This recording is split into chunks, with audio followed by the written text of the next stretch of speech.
قبل كده ادوا الضرب الاحمر ولا ادوهم فين سرقوا حاجتهم مش بتاعتهم. ان الناس تقول لك اللي في المكان احنا اولى بيه يابا. طيب ما انت دلوقتي بتقول عايز تفضل في رمسيس تمام؟ انت شايف ان المكان ده حضرتك شايفه الجنينه دي؟ الشام مكان استراتيجي.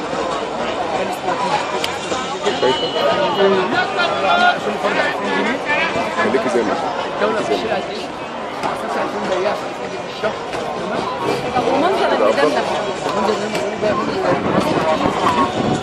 زي دول القرى والسين والكلام ده. طيب هو ممكن يعمل لك انت جزء من البيان اللي موجود، في ناس ثانيه لا انا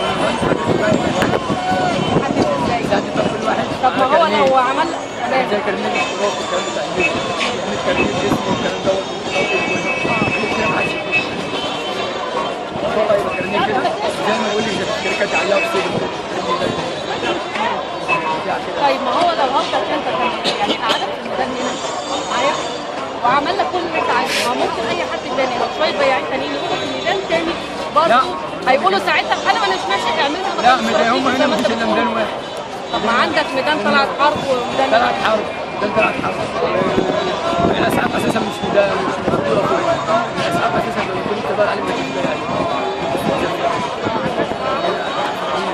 هو كان شايفين حاجه طلعت حرب وميدان.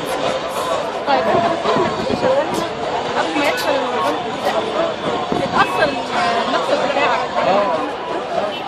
يعني احنا ايام حسني نعترف بالبابا حسني كان بص ظلم وكهربان وكل حاجه، بس كان اجار الشعب حاجه واحده بياكلوا ويشربوا.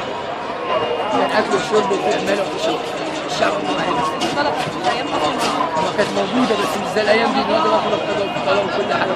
طب بمناسبة البلطجة انت في حد متأثر هنا زي كده بس لا بالاهميه. يعني انت ما حدش يقدر يتفرج عليك؟ لا ما حدش يتفرج عليه. لا يعني ما فيش حد بمعنى صح ان انا لا انا خدتها من ابويا. نطلع الاسم. بصي خدتها من ابويا وابويا خدها من جدي وجدي خدها من جدي كده الاماكن دي. فاهم كل قديمه كان معرفه انا ما اشتغلتش. الشارع من ايام حسني كنا بنتخذ وبنعمل لنا محاضر بياعين. في مشاكل في كل حاجه بتقابلنا. زي ايه بقى مشاكل كل حاجه المشاكل مننا احنا مش عاجبنا وقفتنا. احنا مش عاجبنا وقفتنا. انا راجل بتاع دهب اصلا. طب انت بتقول مش عاجبك وقفتك، انت بتقول من 20 سنه واحده بس ما هو مفيش حاجه قدامي غير عاملين المشكله حضرتك احنا بلد عمرنا ما تتقدم. احنا دلوقتي في وقت غلا. كلها حاجه بتبقى غاليه. فرصة. الحاجه ايه؟ غاليه. فالنهارده عشان واحد يجي مثلا يتوظف بسيره 600 700 800 جنيه مش هينفع. اذا راجل عنده مثلا 3 4 عيال والنهارده موظف كده الشهر صلى على النبي. احنا هنا اللي دخلكم قعدوا هنا اللي احنا اللي مشيناهم. احنا هم اللي كانوا هنا محدش عمل اسم. كانوا على حق وكانوا على باطل. احنا مشيناهم وخلاص عايزينك نعيش تحت.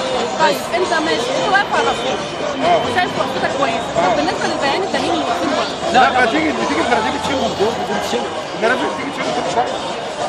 لكن احنا ما نجيش يعني انت راضي على ان المراس لما بتشيل زمايلك في الناس ما زمان عشان واقفين شارع لما انت كواقف على الرصيف او كده فانت انا مش ضامن حد.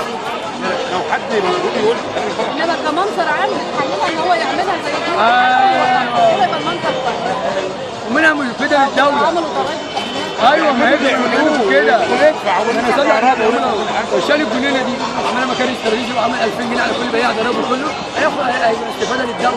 طيب ولو جاب لك مكان تاني غير المكان اللي انت بس ما يحبنيش في اخر الدنيا. ما يجيش في الصحراء ويقول لي هو هيشتغل فيه هناك حاجه يمين بعد ماشي في الصحراء مش بيعمل. طب انت مش عارف كده انك تضغط على الدوله نفسها هي انت كمان جاي والدوله عطلت في دماغها دلوقتي في الايام دي. الدوله طب ليه زمان يلم البلطجه والمخدرات الاول بعد كده يشوف البياع. خلينا البلطجه والمخدرات اكتر من البياعين في الشارع. بس يوسف قال لك اكتر دخل من البلد ما نسبه المخدرات.